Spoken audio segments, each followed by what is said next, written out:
Perkenalkan para calon wakil presiden pemilu tahun 2024. Calon wakil presiden nomor urut 1, Bapak Dr. Honoris Causa Haji Abdul Muhaimin Iskandar.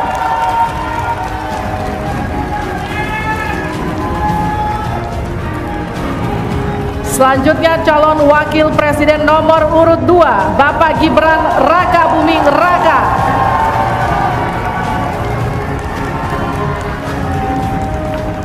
Selanjutnya calon wakil presiden nomor urut 3, Bapak Profesor Dr. Haji Mahfud MD.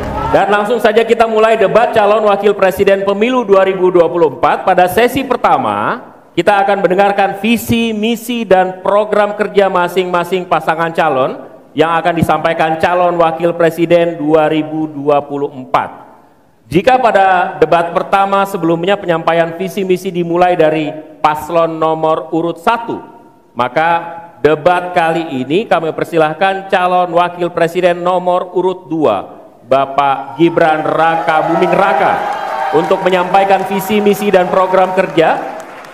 Kami persilahkan, Pak. Silakan.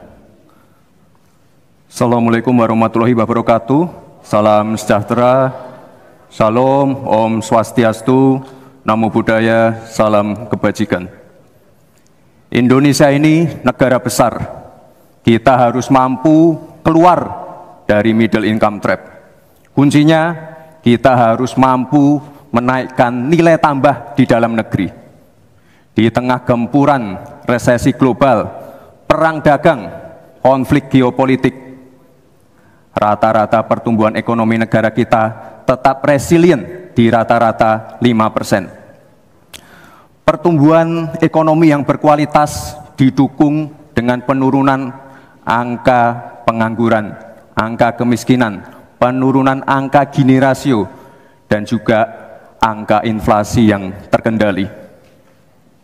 Bapak Ibu yang saya hormati, teman-teman sesama anak muda, lalu apa agenda ke depan? Kita akan lanjutkan hilirisasi, bukan hanya hilirisasi tambang saja, tapi juga hilirisasi pertanian, hilirisasi perikanan, hilirisasi digital, dan lain-lain. Kita lanjutkan juga pemerataan pembangunan yang tidak lagi Jawa sentris. Kita genjot terus ekonomi kreatif dan juga UMKM. Kita punya 64 juta UMKM yang menyumbangkan 61% untuk PDB kita. Jika 4 langkah tadi bisa kita penuhi, insya Allah akan terbuka 19 juta lapangan pekerjaan. Pemerataan pembangunan itu wajib.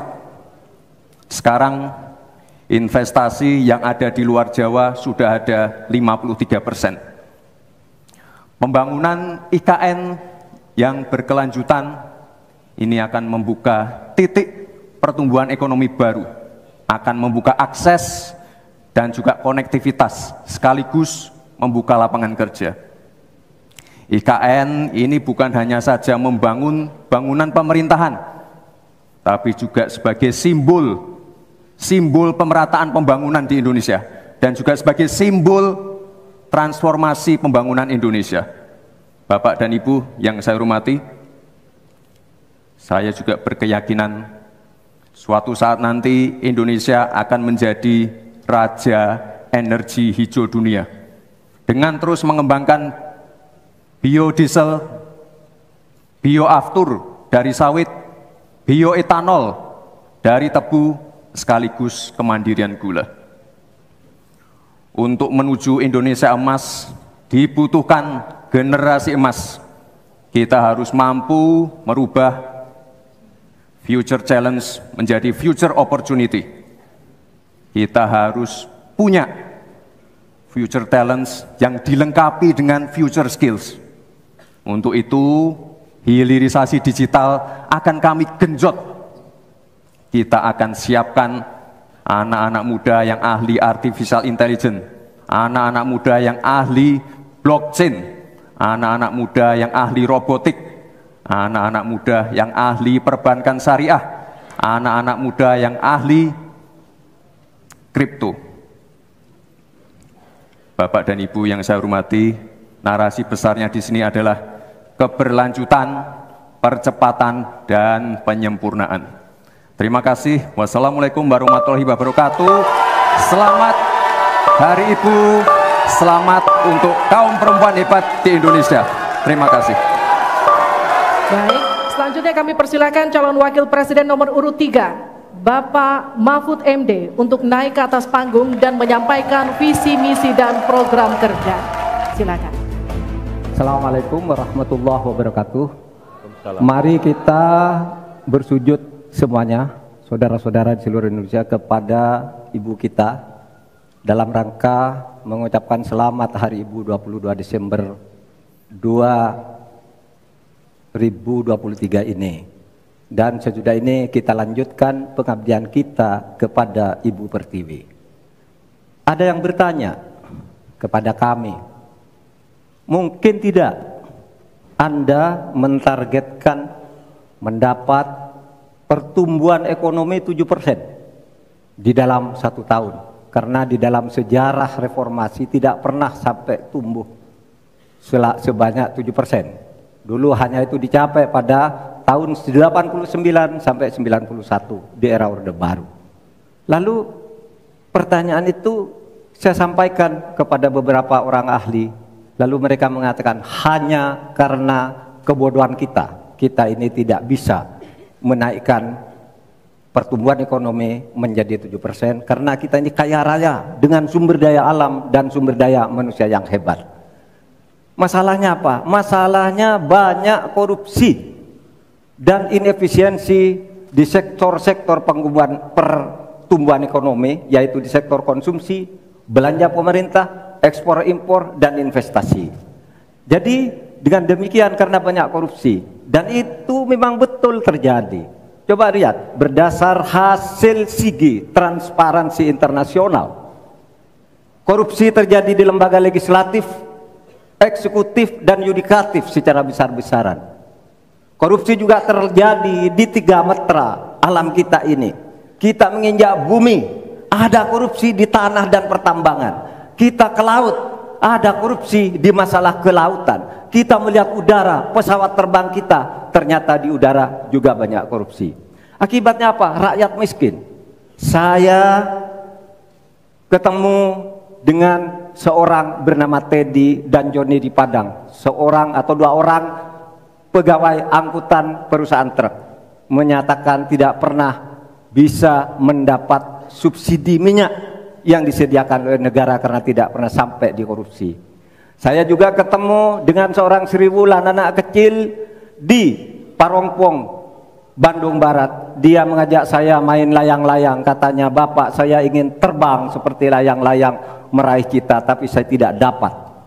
Kemudian saya ingat pulau saya Madura. Di Madura itu kaya dengan gas alam, tetapi sampai sekarang tidak pernah dioptimalkan untuk dimanfaatkan. Maka kuncinya adalah bagaimana kita memberantas korupsi. Lalu ada yang tanya kepada saya, "Bapak, kalau Bapak jadi wakil presiden orang takut ditangkap." Saya panggil para ekonom dan para pelaku usaha, "Apa betul Anda takut kepada saya kalau saya wapres?" "Tidak, Bapak. Justru kami perlu seorang penegak hukum seperti Bapak. Karena apa? Kami kalau mau investasi di Indonesia ini diperas.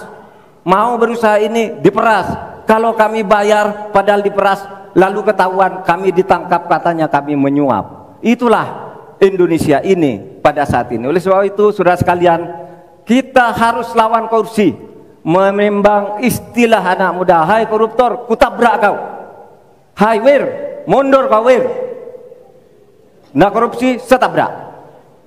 Saudara sekalian, ini semua dalam rangka agar terjadi pemerataan seperti ketentuan pasal 3 Undang-Undang Dasar. Di Al-Quran disebut kaila yakuna dulatan bainal yang. Jangan biarkan kekayaan itu hanya beredar di antara orang kaya. Waktu Bapak selesai. habis. Tenang. Selanjutnya kami akan berikan kesempatan kepada calon wakil presiden nomor urut 1, Bapak Muhaimin Iskandar. Waktu Anda 4 menit, Pak, dimulai dari Anda menyampaikan gagasan Anda. Assalamualaikum warahmatullahi wabarakatuh. Selamat malam, salam sejahtera untuk kita semua. Harusnya saya bicara pada debat yang pertama. Tapi hari ini saya sungguh bersyukur akhirnya bisa bertemu. Tapi jangan salah paham, bukan karena saya ambisi jadi presiden, tapi karena saya punya pelajaran yang penting selama saya berjuang di politik. Apa itu? Saya menyaksikan dan menjadi bagian dari adanya pemerintah yang memiliki kewenangan mutlak, terutama pimpinan tertinggi, untuk bisa menghadirkan keadilan dan kemakmuran rakyat. Inilah yang disebut sebagai selepet, menjadi bagian dari kewenangan untuk menghadirkan kemakmuran dan keadilan. Selepet itu seperti sarung yang saya bawa ini. Bisa di kalangan santri, bisa membangunkan yang tidur, menggerakkan yang loyo, dan sekaligus mengingatkan yang lalai. Alhamdulillah, Gusti Allah memberi kesempatan saya untuk bersama-sama Mas Anies yang memiliki pemikiran yang sama untuk terwujudnya perubahan dan perbaikan. Bahkan kami berdua seperti botol dengan tutupnya. Jangan salah, selepet itu disrupsi. Disrupsi itu adalah awal dari perubahan. Bayangkan, 100 orang Indonesia kekayaannya di atas 100 juta jumlah penduduk Indonesia. Artinya ini keadaan yang tidak adil. Ini harus kita selepet. Kita juga harus punya keyakinan bahwa 100 orang yang kaya ini kita pajakin bersamaan dengan kita turunkan pajak kelas menengah di Indonesia.